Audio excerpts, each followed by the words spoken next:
What's up, people? I am back for another video. Sorry, the reason I decided not to do Extraction 2, what I'll do is really quick. I guess technically I'll talk about two things I watched because I also watched and I'll get into that in a second. The new Skull Island series on Netflix, and boy, do I have a lot to say. And I'm gonna make that its own video. Probably not this week, just because I already have videos set, but um I will be but I'll be reviewing that. But I want to give like kind of like quick thoughts about it. But I guess I'll give quick thoughts on Extraction 2. I really like the first one. But this one, like, they bring it up to scale so that they bring Tyler Rake, your main character from the movie, back to do basically another mission, save a boy and his mother. And basically that's the movie. But like it is fucking awesome. Like the cinematography, the action sequence, the whole prison scene, dude. I had to rewind a lot, so I will be talking about that. But I felt like it would have made more sense, especially the way it opens. Is it basically starts pretty much right from the end of Extraction 1. So what I might do is I felt like it was for the best anyway. Is we'll do Extraction 1 and 2 back to back, meaning I'll just review them. Maybe next week, because I've been meaning to do a lot more action films since it's summertime now. So I'll be doing that probably next week. We'll get started on those. So but that's next week. But before we get into my list for 91, I kind of want to vent about this a little bit. The new King Kong fucking series. Or I can't even call it that because King Kong's barely in the fucking show. So I watched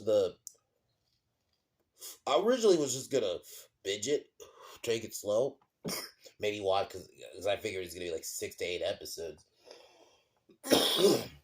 and just I was like by the first episode, just I was already like cringing. Your main chick Annie is a Mary Sue. I was arguing with people who were trying to tell me she's not a Mary Sue, but she is. She's just there to be good at everything. Oh, she saves everybody. She has this dog that's not really a dog. It's like a giant dog lion thing. I'll explain that more when I get into the show. Just from the description, I'm already like, I bet you're already like, what dog thing? Yeah, because King Kong's barely in the fucking show. He shows up like towards the end of like episode 2, and then like the last few episodes, which I'll admit the episode like 7 is probably the best episode, but ironically, that's the best episode is the one with King Kong in it. Even though the trailers make it seem like he's going to be part of the whole show, and people trying to defend it. Well, the show wasn't called Kong Squad, but I'm like, no. If you're not going to have King Kong in the show, at least have good fucking characters to carry the show, and just they didn't. I wasn't into the dad character or the main character who's this dude. It's two main characters. It's this dude. I'll be honest, I do not remember his name.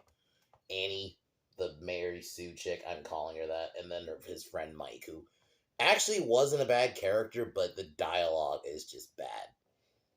It almost like doesn't know if it wants to be a kid show because it's supposed to be like R-rated because you see like blood and shit.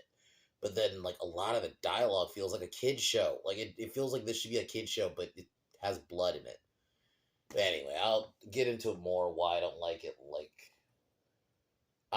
maybe one of these days I'll do 2 videos because I know maybe Saturday I'm reviewing a movie, a D&D like mockumentary, I think is what he described it, that he recommended me. I watched it. It was actually really good. I'm gonna probably watch it again though sometime this week. But I'll review that on Saturday. So maybe Saturday or Sunday, maybe like Sunday in the morning or something. I'll review this show because I want to get into it because I was so disappointed. I normally don't do TV, but I was so disappointed because I actually liked the trailer because it's like, oh, Skull Island show, really good animation, which is the only positive I have is it looks good, but that's it. And then one episode which Kong is in, and it's ironically the second to last episode, and then even the last episode wasn't even that good. The kaiju stuff was cool, I guess, but it's few and far between. You got boring characters. It's woke as fuck. You got dialogue like Annie was like basically asking, "Are why are boys so useless?" or something like, "Are boys useless?" And basically, Mike and his friend basically just say, "Yeah." So you just had to shit on boys there. Let's just. That's what I want to see my fucking. I'm gonna say King Kong show, where it's supposed to be a King Kong show. Because if you're doing something about Skull Island, Kong has to be in it. This defensible King Kong's barely in it because it wasn't get fucked.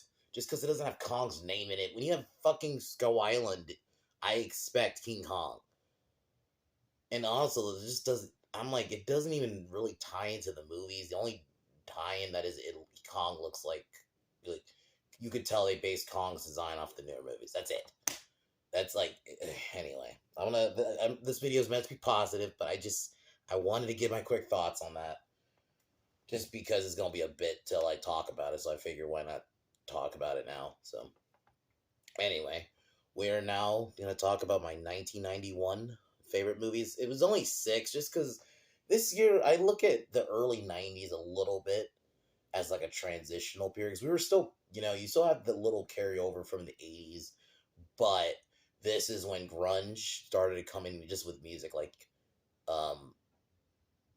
fucking Smells Like Teen Spirit was like the biggest song that year. Nevermind, the whole album in general dropped that year. So it was just like that slow transition into grunge and kind of into the 90s in general. But I do think a few of these really are. So that's why I was only able to come up with 6. I think 92 will probably have a lot. I think 92, fucking Pulp Fiction. I think first Aladdin. I don't know if I'll put that in my favorite, but I'll mention it. Reservoir Dogs definitely gonna be on there. Batman Returns. I think Wayne's World was 92. So like I think 92 will be a bit. So, but anyway, let's get into my 91.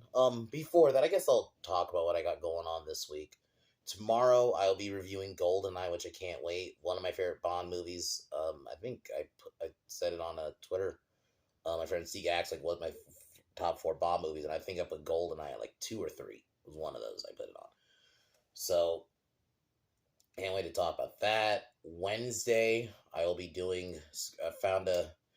I normally don't do these videos a week apart, but I found another fucking cringy article from Screen Rant. Basically talking about why people who don't think Miles Morales is Spider-Man or isn't Spider-Man, and basically that the movie Across Spider-Verse proves he is Spider-Man, and that if you don't think so, you're wrong. Get fucked. Miles isn't Spider-Man. Peter is. Get fucked. Just deal with it. Anyway, I'll be talking about that on Wednesday. Thursday, I'll be doing Starship Troopers 3. I hope it's better than 2. Please just be better than 2. From at least Rico, it seems like Rico's back, so maybe it could be better. So at least we're getting some of those old characters back, so we'll see. And I found out last week there's apparently fucking 5 of them. I thought there was only 3, but I was wrong. There's fucking 5 of them. So I guess we're gonna have another couple of weeks of this. So yeah, I just hope it's just be better than 2. Friday, we're gonna be. I've been wanting to, because I figured there's one horror franchise that I feel like I haven't done, because I pretty much have done all the big ones. There might be like some like little one-off slashers I haven't done, but I've basically like all the major ones. I guess besides Saw, and I don't have the interest. Maybe I'll review like the first few Saw movies, but I don't know if I'm gonna do the whole franchise. I don't know if I have the interest to do that. Maybe I'll do, like I said, the first 3, maybe. But yeah. So, but besides Saw, like relatively, I've done all the major horror franchises. So, but there's one I haven't done, and that's the Candyman franchises. Technically, it is, because you got the 3 main movies and then the shitty remake, which when I get to that video. I originally was only gonna do the Tony Todd ones, but Tony Todd technically is in this new one, and I feel like I do kind of the amount of time I do shit on that movie, I do feel like making a video about it, like giving my thoughts, would make sense. So I'll be doing that, and then Saturday I'll review that movie that Steve recommended me, and then Sunday will be 2 videos. I'm gonna talk about the Kong Skull Island show, and it's not even Kong, it's just Skull Island. And then I'll be roasting Indy 5. I'm not gonna pay for it. I've already said that I'm not paying for this shit, and I'm only doing this because I think it would make for a good video, and it gives me an excuse to watch the old ones again. So I will be watching Indy 5 for just from the leaks that I've already heard. It is as bad as everyone says. So we'll be talking about that. But anyway, let's get into something positive. So we'll get into my list now. But yeah.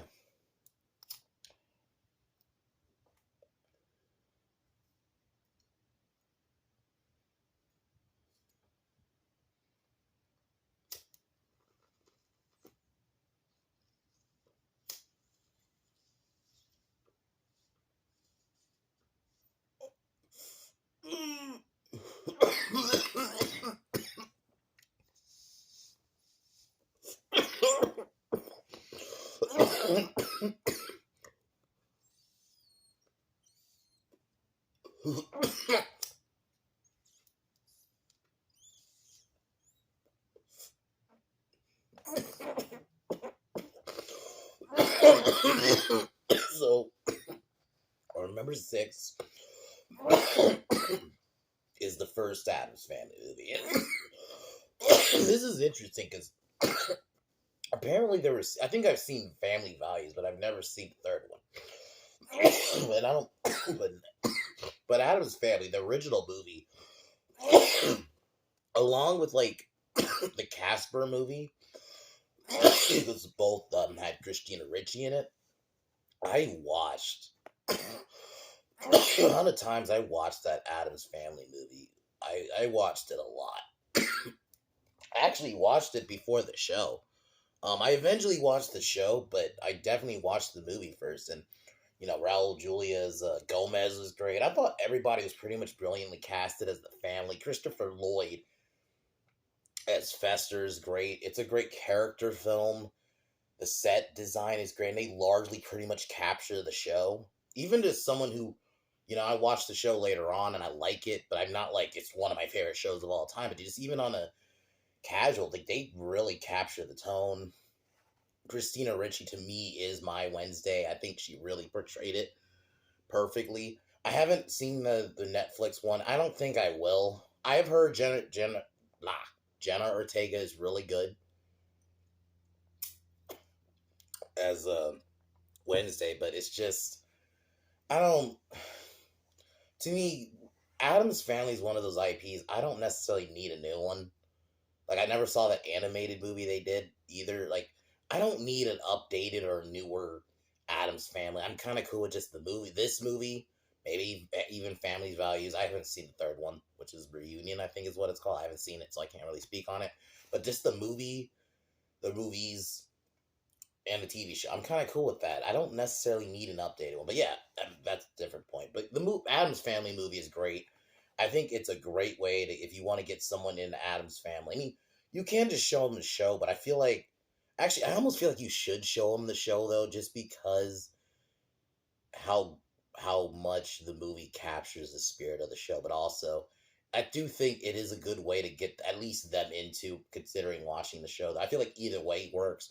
You could watch the show first, then watch the movie, or you. I'd probably prefer the second one. Watch the movie first. Just I think it's a good way to consider. There are people. I don't agree with it obviously, but there are people who just black and white.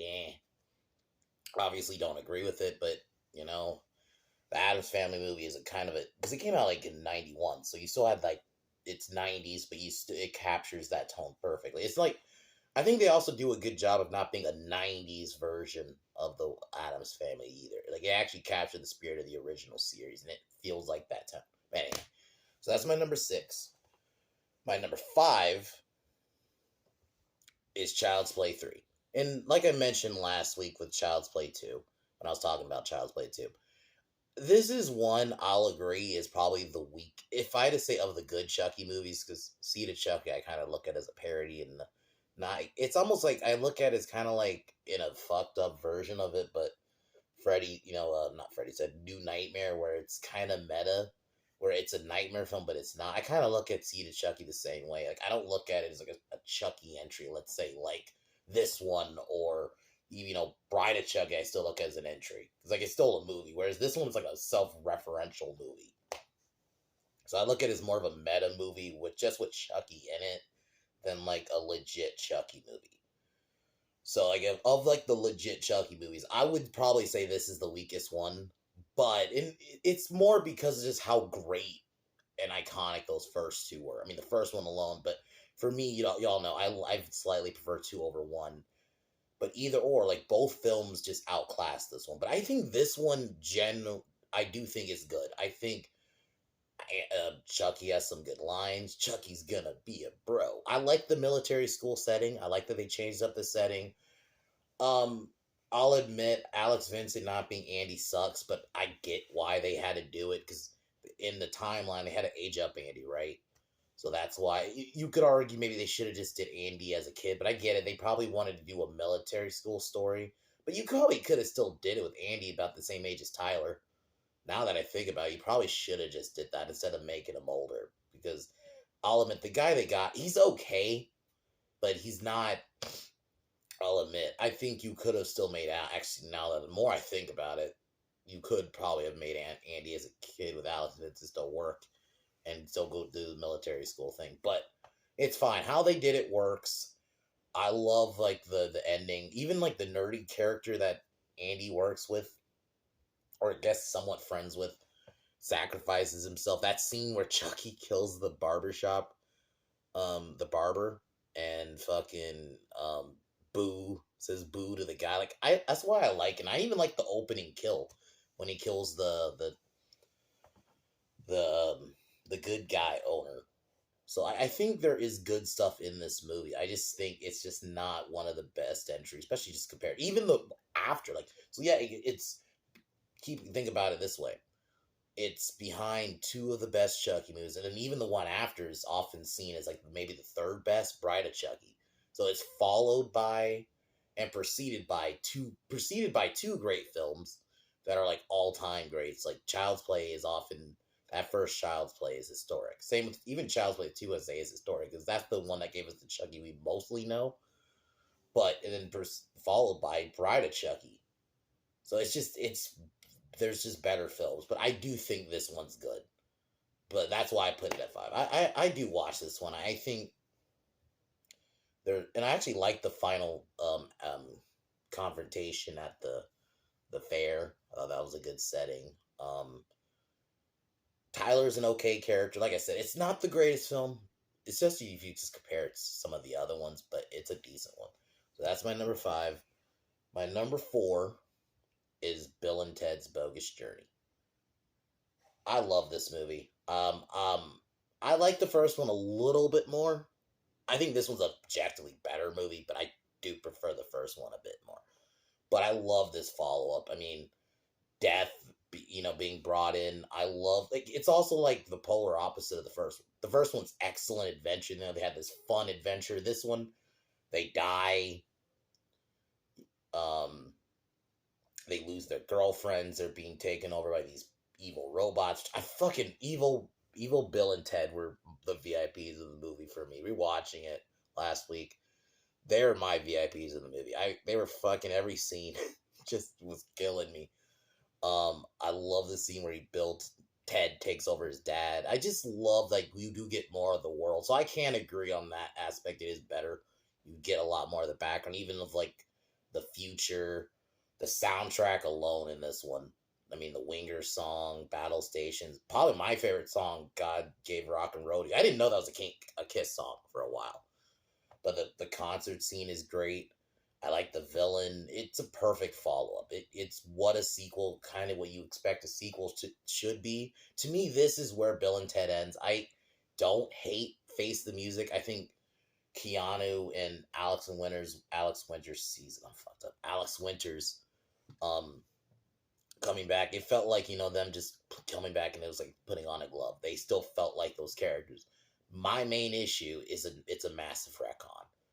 The concert alone is just so good, and it's like you kind of undo it, and then making them daughters doesn't make any sense. When you actually get a clear shot of the babies, you could fucking tell those were baby boys. Like the babies they showed you in that scene, you could clearly tell they're boys. It'd be one thing if they didn't show the babies at all. They were on their backs and that's it. But when you get a clear shot of them, those are clearly boys. But anyway, but 3 is fine. Like, Face the Music is watchable, but for me, it ends here. But I love this one. Pam Grier's in it. We get a little bit of George Carlin's Rufus coming back. So it's all around just a perfect entry. I think it's perfect to watch. You can watch, like, 1 and 2 back to back, and it's perfect. So, but that's my number 4.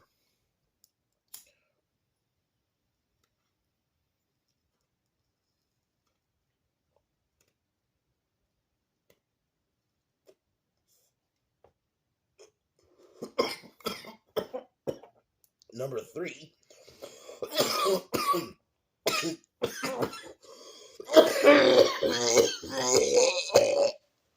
Another Keanu Reeves movie. Point Break. To me, this was the movie for him that Speed is what, like, fully, I would say, like, showed he can be more than just Ted, but I do feel like this was the start. Like, because this is like a different movie. Because up until this point, yeah, he just been seen as, oh, he's Ted from Bill and Ted. So now that he's doing, like, he's like a cop as Johnny Utah. Granted, there are some, like, meme-worthy lines, like when he says, I'm an FBI agent. But I love the story. Basically, these robbers. Bodhi's a great bad guy. And I think that's another reason I like this movie. It shows Patrick Swayze has range. Because most other times, he probably would have been Johnny Utah. Because Patrick Swayze is usually the good guy in the movie. In most movies, he's the good guy. He's the main hero of the movie. So him to actually play a villain. Granted, he's a villain, but he's not fully, because he's not like he's evil. He's doing it to live. And that's why he's doing these robberies with the president mask. I fucking love that. The opening scene, you don't know what it is, and Johnny has to go undercover. I think this is the movie that really showed Keanu can do more than just being Ted. So, and the fact that this did come out the same year, too, as Bogus Journey is great. So, because it really shows his range.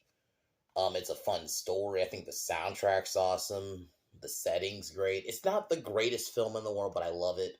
I love Gary Busey. His chemistry with Johnny's great. I love their dynamic. Even the fucking asshole fucking chief of the FBI is great. You might recognize him. He's in fucking Scrubs. He's the main asshole doctor in that show. He plays a great asshole in general. But I love it. I often watch this one a lot. Especially if I'm like on a Keanu kick. I definitely watch this and like Speed and then the Bill and Ted's, but yeah, this is a great one. And Speed will be on the 94 list for sure. So I just thought I'd mention that since we're on the topic of Keanu. But yeah, fucking Point Break is great. Rat, that's actually how I found the movie. It's another case where it's a band is how I found a movie. Like it happened with Nightmare on Elm Street. Because Dream Warrior, I guess it's a side point, I guess I'll talk about this really quick. How I found Nightmare 3 was the song Dream Warriors by Dokken. And the same thing here. Rat's, I can't think of the song now, but there's a song they did for the movie. No, Nobody Rides for Free. Now, it just came to my head now. Nobody Rides for Free. That's actually how I found this movie. Was that song. But yeah, all around great soundtrack. I love the final confrontation between Bodhi and Johnny and that ending where Bodhi basically dies because he wants to get that big wave. So I love it. I love this movie. I watch this one very often. So anyway, that's my number 3.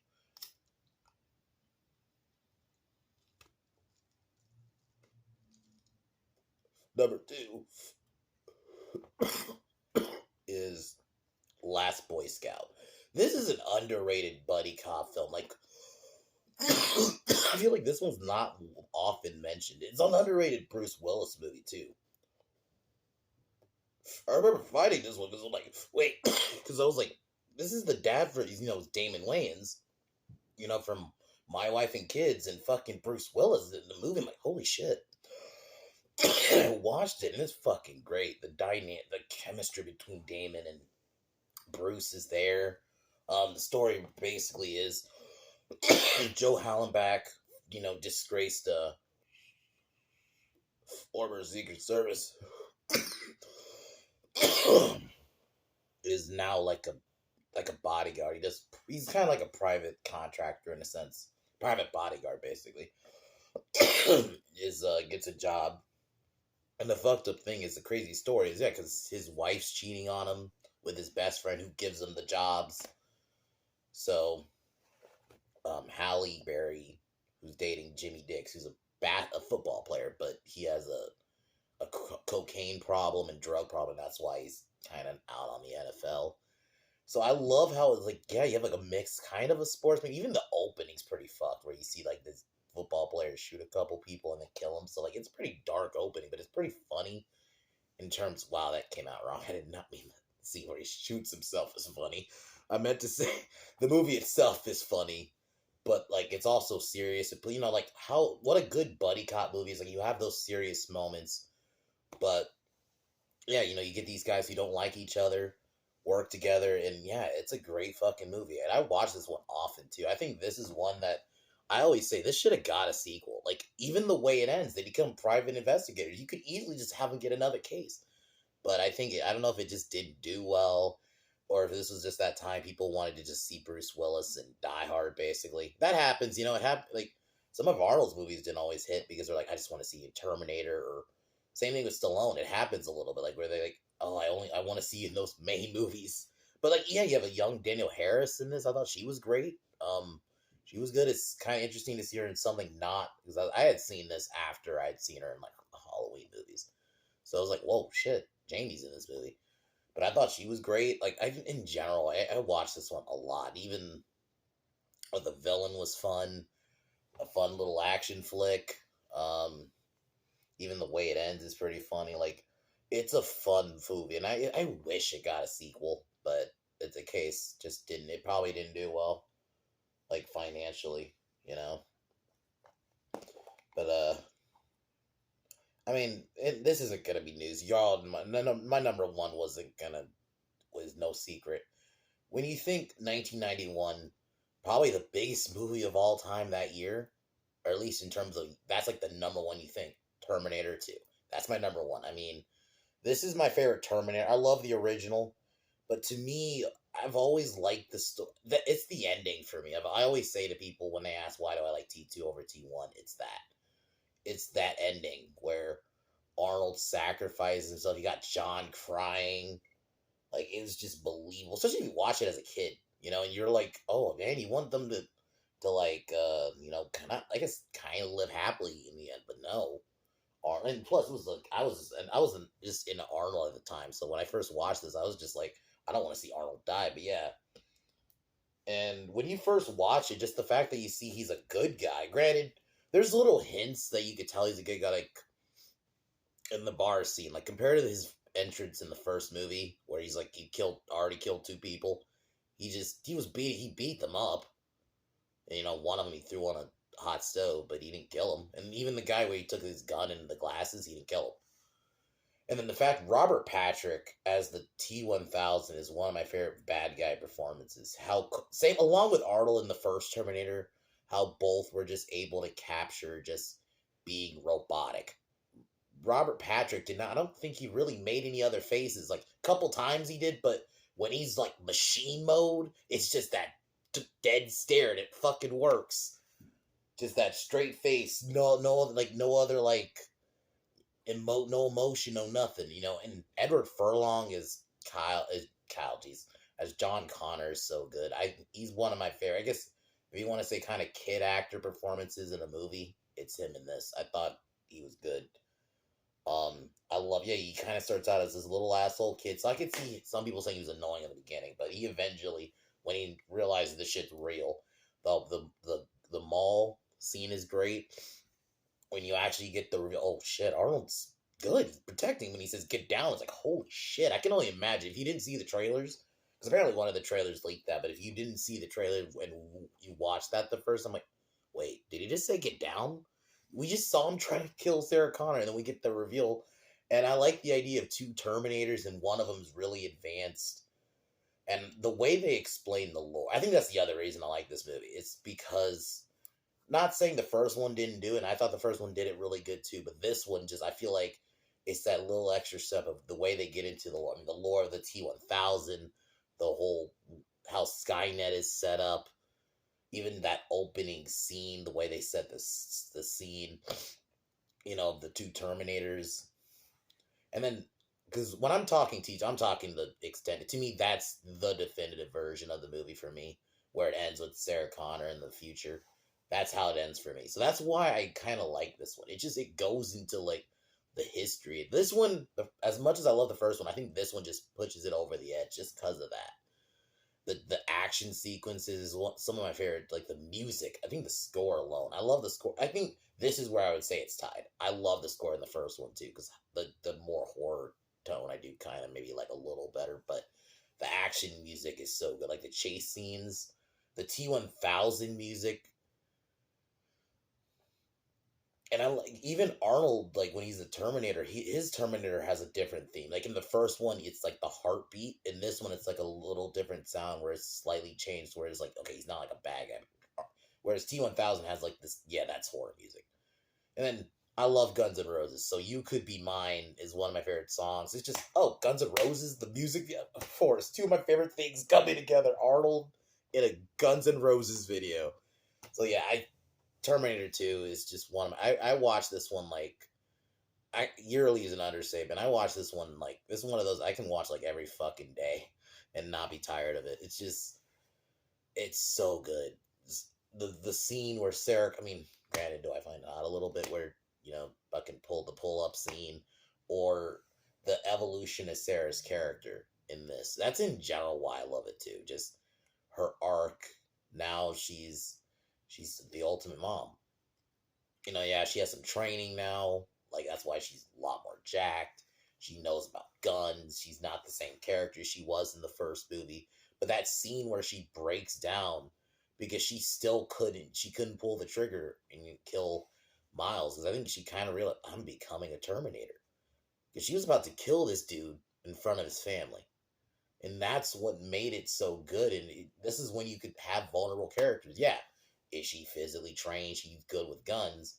But she, fucked up psyche. Think about it. Being locked up in Pescadero, the nightmares. The scene with Kyle, that's why I prefer that's the other reason. I don't understand why they cut the scene with Kyle. That should have been in it. Plus, because it kind of sets up like, oh, God, John's out there. So she has to put that thought in her head. Or the scene where she's about to smash the CPU, that should have been left. Because this is where she realized if John's going to be a leader, you got to listen to his decision. And you understand why she wants to smash it, because it's like, this Terminator tried to kill us. But then there's a part of you like, you'd be left alone against the T-1000 though. And then you see her arc eventually go into and realize, man, this Terminator is actually good. And by the end of the movie, she thanks the Terminator for basically saving her son and letting her son have a life. That's why, to me, this is how it ends. I don't hate Terminator 3. I'm okay with Salvation. I can kind of look at that as canon because I'm okay with the future stuff. Genesis has some decent stuff in it. I don't look at it as, it's like an Elseworld story to me, and then Dark Fate is dog shit. But there's only two Terminators. I just think ultimately this is where it ends. I just think it ends perfectly. Sarah Connor thanking the Terminators come full circle, right? From it trying to kill her in the last movie, for her now realizing it's good. Or like, that fucking, it's why her son is, she realized it's, it could be a father figure. Like, it's slowly throughout the film, the trust gain. And that's why I love it so much. That's why, like, this one just, it hits me. That ending always hits me when he sacrifices himself. And then, Sarah Connor shakes its hand. And yeah, so I can talk about this film all day, so But yeah, this had to be my number one for 1991. 92 is gonna be fun. Because I think there is definitely a lot. So definitely one and two for the. I'll just spoil my first two, for at least the first two slots will be number one is definitely gonna be Batman Returns. That's like that could be second or third favorite Batman movie of all time. Michelle Pfeiffer, just that whole aesthetic of Gotham with the snow. Um, you kind of get to see Batman fight, and you get to see it fucking Penguin. It's just all around. I'll be talking about that movie next week. So that's my number one, and then number two is Reservoir Dogs. That's like the movie that really got Tarantino started. So I can't wait to talk about those next week. So we'll get into my top. I don't know what number, but it's gonna probably be it'll be definitely more than six. Like because I feel like 94, 92, sorry, there was a lot. So I'll be talking about that next week. But 91 was fun. So I'm gonna cheers, and tomorrow I'll be talking about GoldenEye.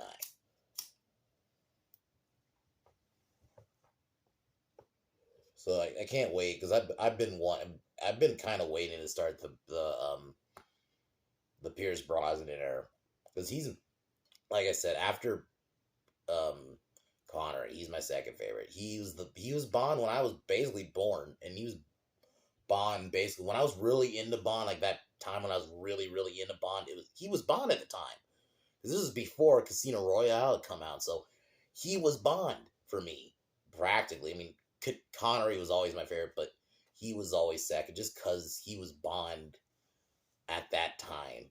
So it was just.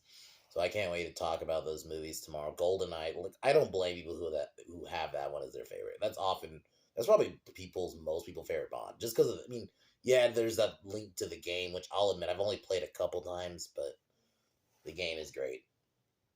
But anyway, talking about that tomorrow. But cheers out and talk to y'all tomorrow.